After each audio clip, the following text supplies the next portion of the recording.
বন্ধুরা, আজ আমরা জানবো যে আপনি কিভাবে গ্রো অ্যাপের মধ্যে এমটিএফ ট্রেডিং করবেন। ঠিক আছে, তো তার জন্য আপনাকে কি করতে হবে, সবার প্রথমে গ্রো অ্যাপে চলে আসতে হবে এবং এখানে সার্চ করতে হবে যে কোনো একটা পার্টিকুলার স্টকস, যে সকল স্টকস এলিজেবল এমটিএফের জন্য। ঠিক আছে, যেমন আইডিএফসি ফার্স্ট ব্যাংকের যে স্টকটা আছে আমরা এটা সিলেক্ট করে নিলাম। তারপর এখানে বায়ের মধ্যে ক্লিক করে দেবো। যেই না আমরা বায়ের মধ্যে ক্লিক করব তো এখানে অনেকগুলো অপশন চলে আসবে। ঠিক আছে, তো আমরা কি করব, এমটিএফ সিলেক্ট করে নেব এখানে। ঠিক আছে, যেই না আমরা এমটিএফ সিলেক্ট করে নেব তারপর এখানে চলে আসবে যে আমাদের কত পার্সেন্ট মার্জিনের প্রয়োজন হবে। 35% মার্জিনের প্রয়োজন হবে। ঠিক আছে, তারপর আমরা এখানে কোয়ান্টিটি দিয়ে দেবো। যেই না আমরা একটি কোয়ান্টিটি দিয়ে দেবো তো এখানে লেখা চলে এসেছে, দেখতে পারো।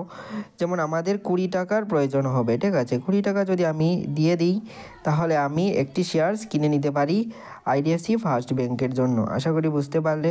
তো কিভাবে আপনি এমটিএফ ট্রেডিং করবেন গ্রোয়ের মধ্যে, আশা করি বুঝতে পারলেন বন্ধুরা। তো আজকের জন্য এতটুকুই।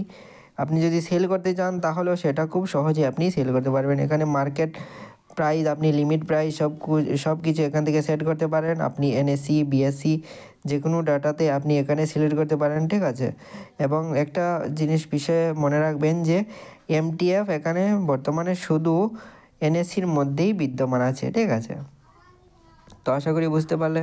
তো আজকের জন্য এতটুকুই।